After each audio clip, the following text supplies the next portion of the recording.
My name is Mark Ammons, and I'm the Assistant Director of the BYU School of Music. And I'm excited to give you a little tour of our wonderful new music building. You can explore all of the spaces in this video by clicking and dragging on your computer or by simply moving your phone about the space. The new music building is 170,000 plus square feet, filled with performance spaces, rehearsal halls, classrooms, teaching studios, practice rooms, recording studios, and much, much more. You can see the beautiful lights on the inside that kind of are reminiscent of the Harry Potter floating candles. If you drive by at night, you can really see that effect of the floating candles there in the main atrium. So let's take a step inside now, and we'll start to see some of these wonderful spaces. Well, we're now in the main lobby of the music building. The stage there works for not only casual performances by students, faculty, guest artists as well, but also is a space where we host our weekly Concerts at Noon series on Fridays.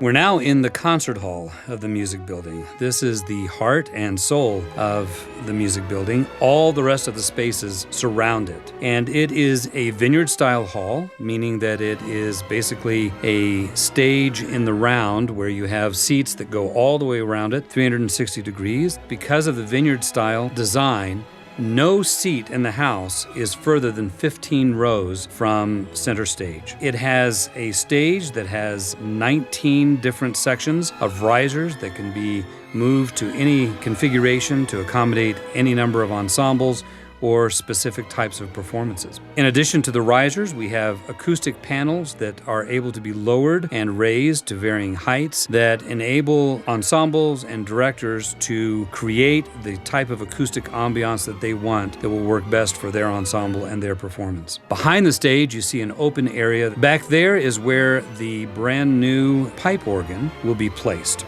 It has over 4,600 pipes with 2 playing consoles and 4 keyboards each. When it is installed, it will be the 3rd largest organ in Utah. We've now moved into the Recital Hall. It is a space where students, faculty, guest artists, and others can perform as soloists or chamber ensembles. This space holds 257 audience members. Like the concert hall, it has acoustic curtains that enable you to adjust the ambiance, the amount of ring in the room to whatever degree you would like. It's truly a world-class recital hall space.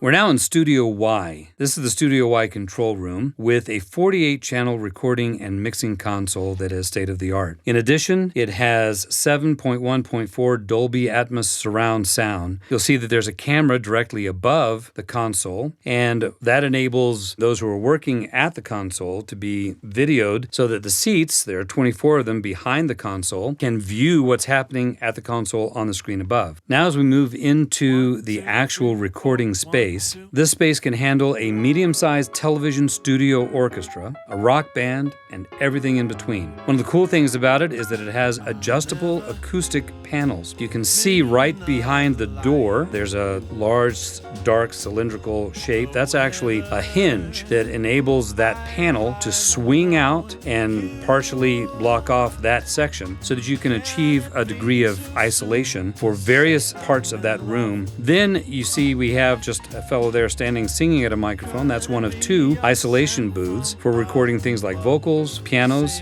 guitars, and drum kits. In the wings of all these spaces here are 5 MIDI production studios and a music tech lab with 25 individual computer stations outfitted with the latest in music and audio production software. So all of these spaces combined create a music production suite that allows us to do film scoring, audio engineering, and numerous other skills, helping to prepare students for what they will face and be a part of in their professional world. Here we are now in the box. It was originally designed to be an opera rehearsal space, and the dimensions of it are that of an actual proscenium stage floor to give the singers and actors an opportunity to work on and in a space that is exactly what they would work on a stage. However, as we got into the actual application, we recognized that by carefully planning for a speaker system similar to that of the Studio Y control booth, we could then create another space in the School of Music where interesting types of performances could occur. Contemporary music, commercial music, new compositions that require and are looking for electronic and digital type of sound manipulation. The surround speakers, both around the room as well as those in the ceiling above, plus the lighting grid, provide opportunities for really fascinating and unique and forward-thinking performances to occur. You're now looking at the Choral Rehearsal Hall, also just called the Choral Hall. This is a new space to the School of Music to accommodate our world-class choirs, our choirs that include university singers, concert choir, men's chorus, women's chorus, and the university chorales. These ensembles now actually have a home where they can rehearse. The space seats 214. The space also holds the Jones organ, and that's in a loft at the front of the rehearsal space, facilitating collaborative works for choirs and organ. This is our South Ensemble Rehearsal Room. This is the smaller of our two ensemble rehearsal rooms. These two spaces accommodate all of our bands and orchestras. A number of our chamber ensembles rehearse in these spaces weekly, and they also double as alternative performance spaces. All of the spaces that we've talked about so far in the School of Music, plus our classrooms, are all equipped with state-of-the-art streaming cameras to stream every performance live. It's truly a very forward-thinking building, and this space is just one of the many, many spaces that enable us to do the streaming live. We're now inside one of our 64 practice rooms. This one is one that is designed specifically for our harp students, and each of these rooms have acoustic panels around the walls that basically just help with the dampening of sound inside the space. Each one of these practice rooms, as well as all of our teaching studios, have a unique design in that they have been built with floating floors, so no floor next to the other room is linked to the other room, and double walls with sound insulation in between, as well as solid ceilings in each of the spaces, so no sound can creep from one room over to another through the walls or the floors. It creates a wonderful learning environment for students so that they can really focus on their music and not being so concerned about what the trumpet player next door might be playing.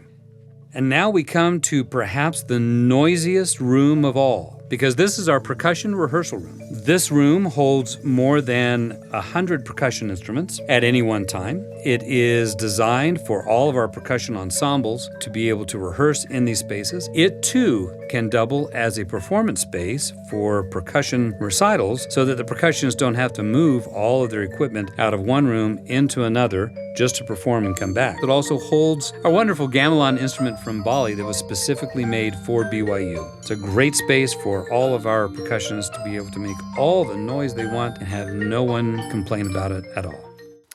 Well, we've come to the end of our tour of the BYU Music Building and hope that you've enjoyed exploring some of these various sites through this video. You can go to any of the rooms and explore them individually. All the videos are available on the Y Magazine YouTube channel. Also, we want to remind you that all School of Music concerts and recitals are streamed live. So if you'd like to take advantage of that, simply go to musicstreaming.byu.edu. You can also access the streaming calendar at music.byu.edu. Thanks again for going along on this tour of the music building.